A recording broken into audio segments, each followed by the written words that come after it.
Ah, yes. Week 2 power rankings. Can we go back to week 1?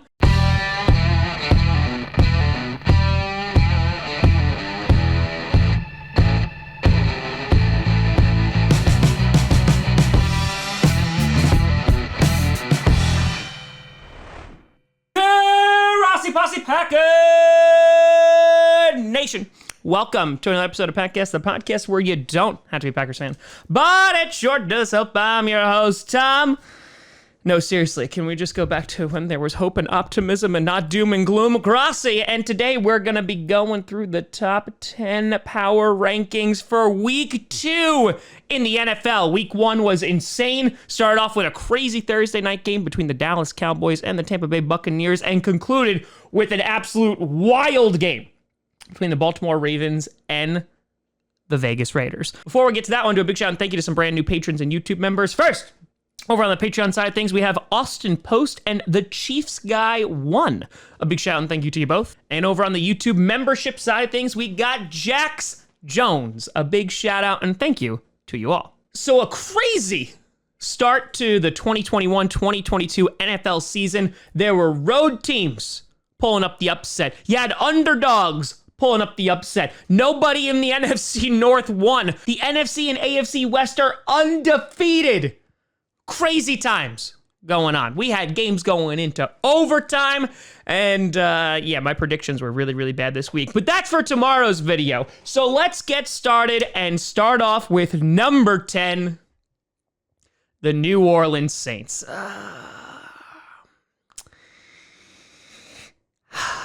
Yeah, it's gonna hurt. They decimated, destroyed, vaporized the Green Bay Packers 38-3. The only solace I could possibly have is that Elton Jenkins played really well. Our new punter looked good.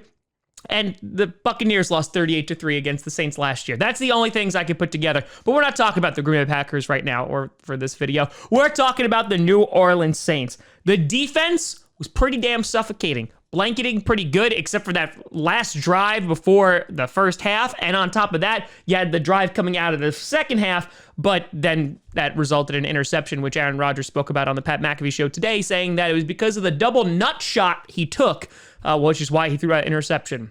And I had to be plagued with that information, so now you do too. Rodgers threw 2 interceptions, had an abysmal passer rating. On top of that, we had no run game whatsoever. The Saints' run D looking just as good as it has been in previous years. And speaking of run game, oh boy, the New Orleans Saints knew how to run that football. Alvin Kamara over 80 yards. You had Tony Jones with 50 yards. Hell, Jameis Winston ran for 37 yards on some big conversions. And on top of that, let's look at Jameis Winston. Threw for 148 yards. Only threw the ball 20 times, completing 14 times. Had 5 touchdowns.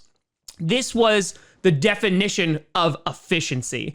They made the Packers look like garbage. They made the defense look bad. They made the offense look bad. And this is without Michael Thomas. So all kudos, all props to the Saints. They knocked off the reigning, defending MVP of the league in Aaron Rodgers, and they spanked the Green Bay Packers. And so because of that, they deserve a spot in the top 10. Number 9, you got the Cleveland Browns. The Browns still holding on in the top 10. Yeah, I know they lost, but boy, oh boy, did they put up a fight. And listen, for the first half, they looked pretty damn good. They were pretty damn close to pulling off that upset. Baker Mayfield with a costly interception. But before that, Nick Chubb playing fantastic. Kareem Hunt doing well. That running tandem just phenomenal. The second half, they only scored 7 points. And their defense let up 23. So that's how you lose games, because Patrick Mahomes pulls things out of the air and bombs it to Tyreek Hill, who's like, oh yeah, no, I'm going to go and score a touchdown now. If there's anything to pull from this, though, it's that the Cleveland Browns can go toe-to-toe with one of the league's best. And I would not be surprised if you are going to see this matchup later down the line in the playoffs. But right now, Browns, I know there's no moral victories in the NFL, but you played really damn well. And I look forward to you rising up this list once again. Number 8, sticking with the B teams that lost, you got the Buffalo Bills. Yeah, heartbreaking loss, folks. Heartbreaking loss. Similar to the Browns, the Bills were in control of this game. The Pittsburgh offense couldn't do anything for the first half. They did not look good. I mean, technically extended into the third quarter, even though the Steelers started moving the ball a little bit better. But that fourth quarter went wrong and in a hurry. And then on top of that, the fourth down play call to go for it and to come up with that play, not a great call. Josh Allen did not have his best day, definitely missing some throws. They really didn't have a run game established. Is this the end of the world? No. I think that guys like Gabe Davis, definitely a bright spot there, and you're still going up against one of the league's best defenses in the Pittsburgh Steelers. So if I'm a Bills fan, I'm not freaking out completely. Obviously, you want to get this stuff cleaned up, but it's better to lose in week 1 than to lose in the playoffs. And so I think the Bills will definitely be contending for the playoffs still. I mean, they'll still most likely win their division, though they are in second place due to the only winning team in the AFC East, and that's the Miami Dolphins. So we'll see how the Bills rebound, but for now, this one's going to sting for just a little bit while longer. Number 7, you got the team that beat the Buffalo Bills, and that's the Pittsburgh Steelers. Ugly-ass game. Ugly-ass game. But the defense, they came to play, especially in that second half. And TJ Watt showing why he gets freaking fracking paid. The offense, 6 points in the third quarter, 17 points in the fourth, finally came alive in the fourth. It was a great win. Deontay Johnson with an amazing touchdown grab. And the defense really was the thing that held it all together. Ben Roethlisberger in the second half looked better. The offensive line struggled throughout the game, but again, got a little bit better as the game went on. And I don't really know what to make of the Pittsburgh Steelers. Again, they're going up against a good Buffalo defense, but this was ugly. I mean, at the end of the day, you got to win, so that's all that really matters. And if this is the defense that's going to show up for this entire season, teams are going to have a tough time scoring points on them. Number 6, you got the Arizona Cardinals. Look at the Cardinals. Destruction. The Cardinals, who I picked to win against the Tennessee Titans, one of the few games that I actually picked correctly, came in and destroyed the Tennessee Titans. Shut out the Titans in the first and fourth quarter, made Julio Jones look irrelevant. Hell, even held Derrick Henry to only 58 yards on 17 carries. Always impressive. Let's talk about the defense first. Chandler Jones, 5 sacks in the first game. Insanity. JJ Watt, he was effective. Only had 2 tackles, 1 for a loss, but he allowed Chandler Jones to get free. And this is what I talked about with the Cardinals. Their secondary, lots of question marks there. They had a lot of people leave. But if that front 7, if that pass rush is that good, that really, really makes up for the fact that their secondary is not so great. And here, that's exactly what you saw. They gave the Titans fits all day, and that's not even talking about the freaking offense. Kyler Murray, 289 yards, 4 touchdowns, did have an interception. But good God, Kyler Murray looked good. Also had a rushing touchdown as well. Yeah, Christian Kirk and DeAndre Hopkins both getting 2 TDs. And if this is the kind of Cardinals team that's going to show up week after week, it's going to be a battle in the NFC West. And we already predicted that the Cardinals, maybe they'll kind of finish at the bottom of the division. After this week, might have some people rethinking that. Number 5, you got the Seattle Seahawks. Speaking of domination, yeah, they played real well.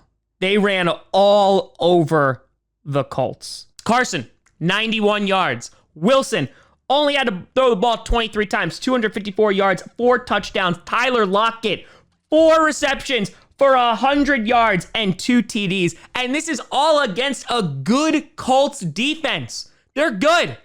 And Carson Wentz, it didn't do too bad. But this was a game in which the Seattle Seahawks showed up. Really, really showed up. And while the 49ers, I had them on the list last week, and I actually removed them from the list this week because they played really good, but they let that Lions team come back. Here, there was never really a shot for the Indianapolis Colts here. Seattle Seahawks played well against a playoff contending team, and because of that, they're in my top 5. Number 4, you got my sleeper team, the LA Chargers. The offensive line was amazing for the Chargers.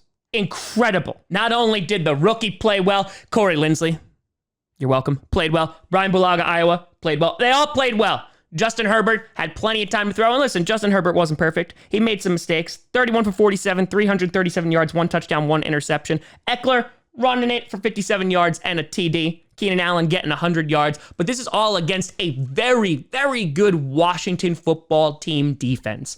And listen, there's a little bit of a scare at the end. You know, they lost the lead, then they were able to get it back.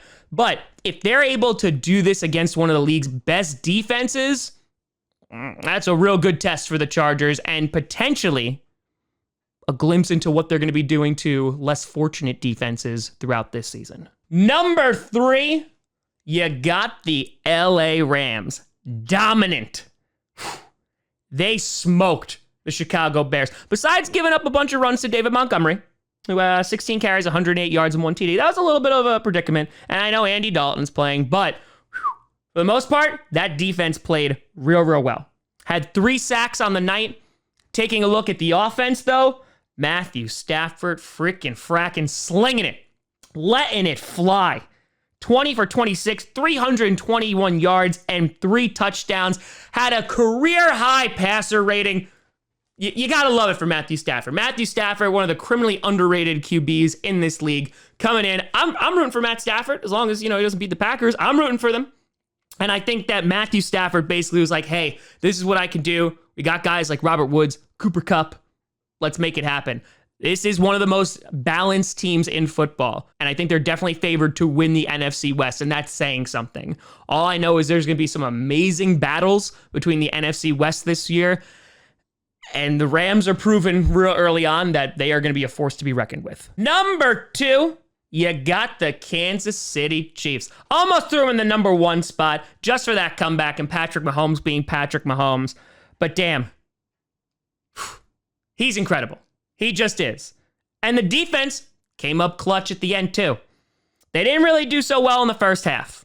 But Mahomes finished 27 for 36, 337 yards, 3 touchdowns, and ran it in for a TD as well. Hill, Tyreek freaking Hill, 11 receptions, 197 yards, 1 touchdown. Kelsey, 76 yards, and 2 touchdowns. There's just so many weapons for the Kansas City Chiefs. They haven't really got the run game going either. Against a very good Browns football team who came to play. Faced a bunch of adversity, and Patrick Mahomes does what Patrick Mahomes does. Against a good pass rush, they only let up 2 sacks, which was a focal point considering they needed to address the offensive line after what happened in the Super Bowl. But yeah, the Kansas City Chiefs, they're still going to be good. And I still think that they are the team to beat in the AFC. Let's see how they fare for the rest of the season. And number 1, even though I didn't really want to give it to them, and after Thursday night, I didn't think I was going to, you got the reigning defending Super Bowl champions, the Tampa Bay Buccaneers. Really close game with the Dallas Cowboys, and kind of an ugly game at some points. Tom Brady could have threw a few more interceptions. Dak Prescott could have threw a few more interceptions, but they didn't. And the reason why I'm still going to give this team the number 1 spot is because despite all those mistakes, look at the production that they produced. The defense was still pretty effective, even though they let Dak Prescott get over 400 yards. They made plays when they had to. But look at this. They had no real run game to speak of. AB, 5 receptions, 121 yards, a touchdown. Chris Godwin, 9 receptions, 105 yards, 1 touchdown. Gronk, 90 yards, 2 touchdowns. Mike Evans was a blip. He wasn't even there, and that guy's a Pro Bowler. It's insane to me just how many weapons that they have on that team. And that's, for me, is why they're the number 1 team. That defense can be good, even though I think it's going to definitely get better from what you saw in week 1. But the offense, just so many ways to just destroy you. And for that, the Buccaneers in a close week 1 game take the number 1 spot. How long will they be up there?